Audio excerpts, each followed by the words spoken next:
Never give up. Without commitment, you'll never start. But more importantly, without consistency, you'll never finish. It's not easy. If it was easy, there'd be no Kerry Washington. If it was easy, there'd be no Taraji Henson, P. Henson.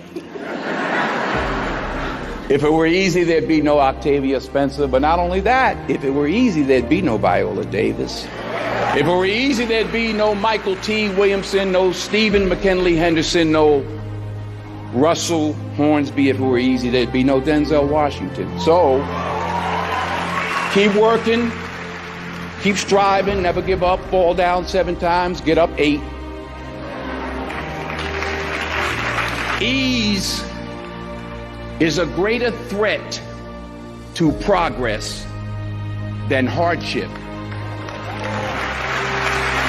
Ease is a greater threat to progress than hardship. So, keep moving, keep growing, keep learning. See you at work. I found that nothing in life is worthwhile unless you take risks. Nothing. Nelson Mandela said, "There is no passion to be found playing small and settling for a life that's less than the one you're capable of living." Now, I'm sure in your experiences in school and applying to college and picking your major and deciding what you want to do with life, I'm sure people have told you to make sure you have something to fall back on. Make sure you got something to fall back on, honey. But I never understood that concept, having something to fall back on. If I'm going to fall, I don't want to fall back on anything except my faith. I want to fall forward.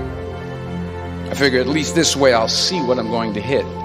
Reggie Jackson struck out 2,600 times in his career, the most in the history of baseball. But you don't hear about the strikeouts. People remember the home runs. Fall forward. Thomas Edison conducted 1,000 failed experiments. Did you know that? I didn't know that. Because the 1,001st was the light bulb. Fall forward. Sometimes it's the best way to figure out where you're going. Your life will never be a straight path.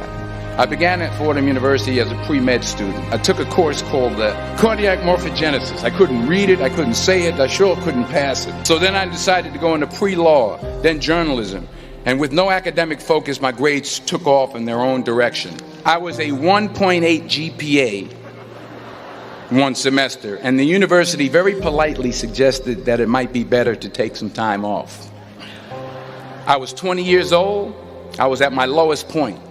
And then one day, and I remember the exact day, March 27th, 1975, I was sitting in my mother's beauty parlor, and I'm looking in the mirror, and I see behind me this woman under the dryer.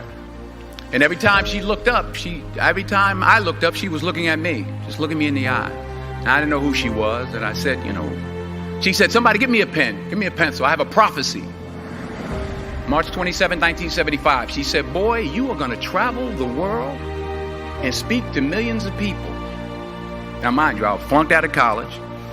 I'm thinking about joining the army. I didn't know what I was going to do, and she's telling me I'm going to travel the world and speak to millions of people. Well, I have traveled the world, and I have spoke to millions of people. But that's not the most important thing, the success that I had. The most important thing is that what she taught me and what she told me that day has stayed with me since. I've been protected. I've been directed. I've been corrected. I've kept God in my life, and it's kept me humble. I didn't always stick with him, but he always stuck with me. So stick with him in everything you do. If you think you want to do what you think I've done, then do what I've done and stick with God. You will fail at some point in your life. Accept it. You will lose. You will embarrass yourself. You will suck at something. There's no doubt about it. And I know that's probably not a traditional message for a graduation ceremony, but hey, I'm telling you, embrace it because it's inevitable. Imagine you're on your deathbed, and standing around your deathbed are the ghosts representing your unfulfilled potential. The ghost of the ideas you never acted on. The ghost of the talents you didn't use. And they're standing around your bed, angry, disappointed, and upset. They say, we came to you because you could have brought us to life, they say. And now we have to go to the grave together. So I ask you today, how many ghosts are going to be around your bed when your time comes? I just got back from South Africa. It's a beautiful country, but there are places there with terrible poverty that need help. And Africa is just the tip of the iceberg. The Middle East needs your help. Japan needs your help. Alabama needs your help. Tennessee needs your help. Louisiana needs your help. Philadelphia needs your help. The world needs a lot, and we need it from you. We really do. We need it from you young people. I mean, I'm not speaking for the rest of us up here, but I know I'm getting a little grayer. We need it from you, the young people, because remember this. So you got to get out there. You got to give it everything you got, whether it's your time, your talent, your prayers, or your treasures. What are you going to do with what you have? I'm not talking about how much you have. Some of you are business majors. Some of you are theologians, nurses, sociologists. Some of you have money. Some of you have patience. Some of you have kindness. Some of you have love. Some of you have the gift of long suffering. Whatever it is, whatever your gift is, what are you going to do with what you have?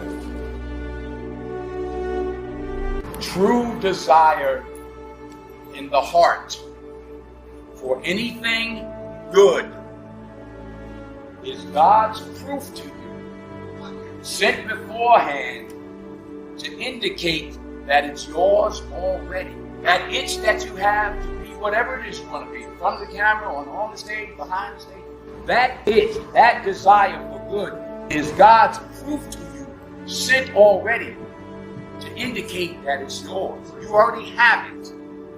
Claim it.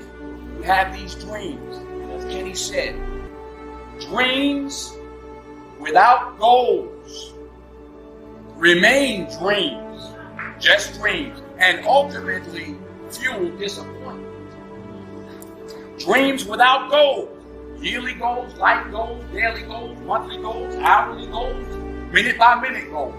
Dreams without goals are just dreams, and they ultimately fuel disappointment. Goals on the road to achievement cannot be achieved without discipline and consistency. The most selfish thing you can do in this world is help someone else. Why is it selfish? Because the gratification, the goodness that comes to you, the good feeling that I get from helping others, nothing's better than that. Well, one or two things, but nothing's better than that. Not jewelry, not big house I have, not the cars, but it's the joy. That's where the joy is, in helping others. That's where the success is, in helping others. I pray that you put your slippers way under the bed tonight, so that when you wake up in the morning, you have to get on your knees to reach them. While you're down there, say thank you for grace. Thank you for mercy. Thank you for understanding. Thank you for wisdom. Thank you for parents. Thank you for love. Thank you for kindness. Thank you for humility. Thank you for peace. Thank you for prosperity. Say thank you in advance for what's already yours. Hard work works. Working really hard is what successful people do. And in this text, tweet, twerk world that you've grown up in, remember, just because you're doing a lot more doesn't mean you're getting a lot more done. Don't confuse movement with progress. My mother told me, she said, yeah, because you can run in place all the time and never get anywhere. So continue to strive, continue to have goals, continue to progress. Don't just aspire to make a living. Aspire to make a difference.